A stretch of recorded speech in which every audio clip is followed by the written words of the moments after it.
Eh, yo quisiera un poco más ampliar sobre esta información que nos estás dando, Nancy.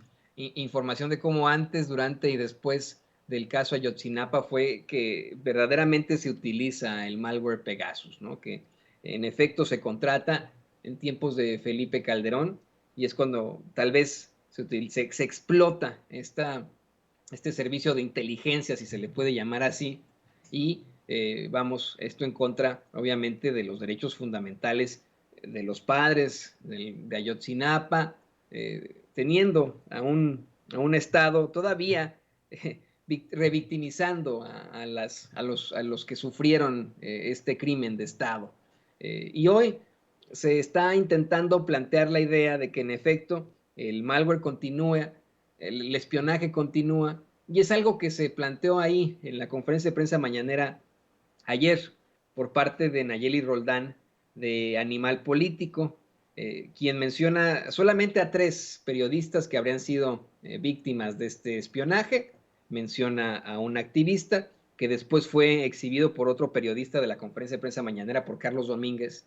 Ese activista, según plantea Carlos Domínguez, pues tiene algún tipo de vínculo con el crimen. Y entre los periodistas se encuentra Ricardo Rafael, quien una y otra vez pues ha demostrado pues, su verdadero color en cuanto a la política se refiere. ¿Nos puedes dar tu opinión sobre estas revelaciones que hace Animal Político, Proceso, Aristegui Noticias? Especialmente porque hoy en la conferencia de prensa mañanera se determina que no existe ni siquiera la prueba de que se haya espiado a estas personas, sino que tienen vagamente una inferencia de que se contrató el servicio una vez más y solamente por un mes.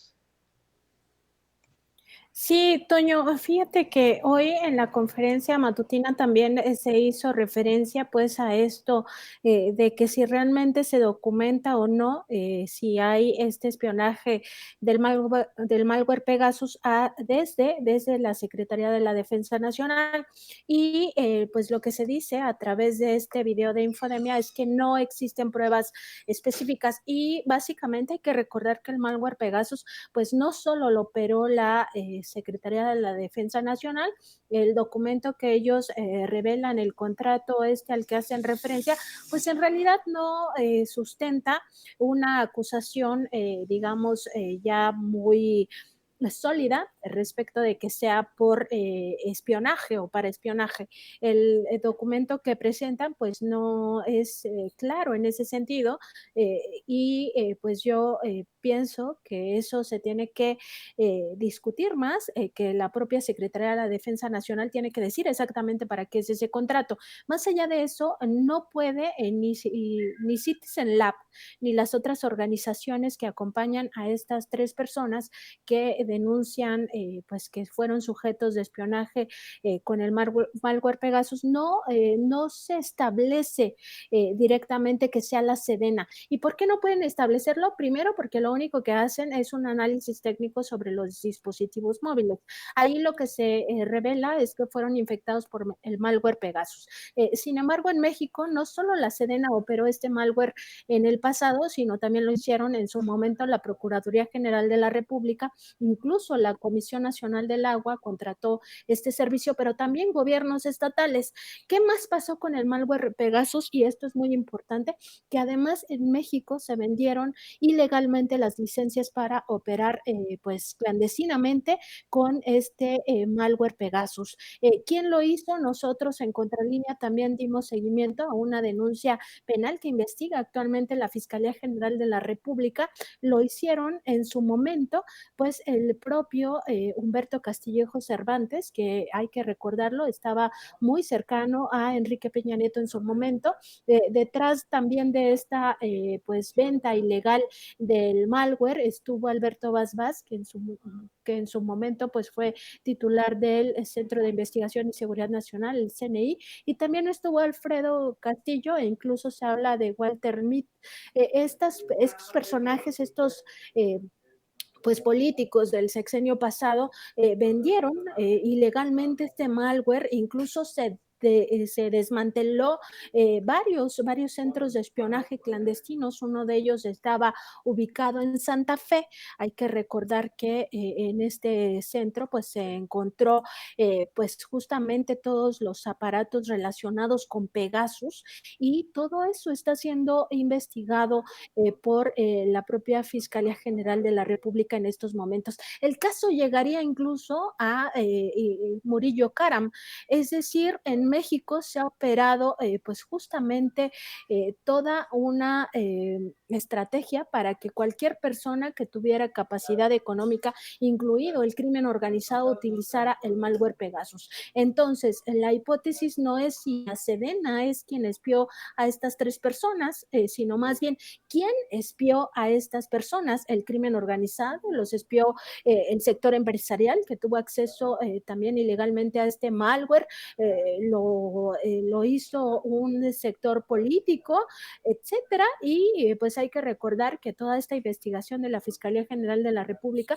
también daba cuenta de que estos grupos de intereses creados que estuvieron estas licencias de forma ilegal, incluso habrían espiado al presidente de la República, además de todo el espionaje que se hacía así desde el CISEN al ahora primer mandatario, también se hizo en su momento por parte de estos grupos políticos y económicos. Y nada más un dato, este centro de espionaje que se desmanteló en Santa Fe, que era un centro claramente ilegal, se ubicaba en el piso 35 de la Torre Impulso en Avenida Santa Fe, número 443, y este lugar era propiedad de los empresarios Álvarez Puga, de estos empresarios pues que son prófugos de la justicia y todo lo que ya sabemos. Entonces, pues más bien aquí no se cuestiona el hecho de que esos tres dispositivos móviles hayan sido infectados con el malware Pegasus, sino más bien el origen sí, ninguna de estas organizaciones puede categóricamente decir que es desde la Sedena. Y en México, pues no solo las autoridades gubernamentales tuvieron acceso a este malware, sino cualquier cantidad de personas que tuvieron el recurso para pues hacerse de estas licencias de forma ilegal, por medio de de este grupo, e incluso se le denomina en esta carpeta de investigación como un grupo de organizado, pues como del crimen organizado, y que estaba encabezado pues por estos exfuncionarios Murillo Karam, Castillejos, también Alfredo Castillo Cervantes, Alberto Basbás, y todo esto se tendría que pues también poner a la mesa a la hora de tener en cuenta que existe este espionaje, pero existe desde muchos aspectos. Nada más recordar, Toño, que el propio fiscal general de la República pues fue espiado,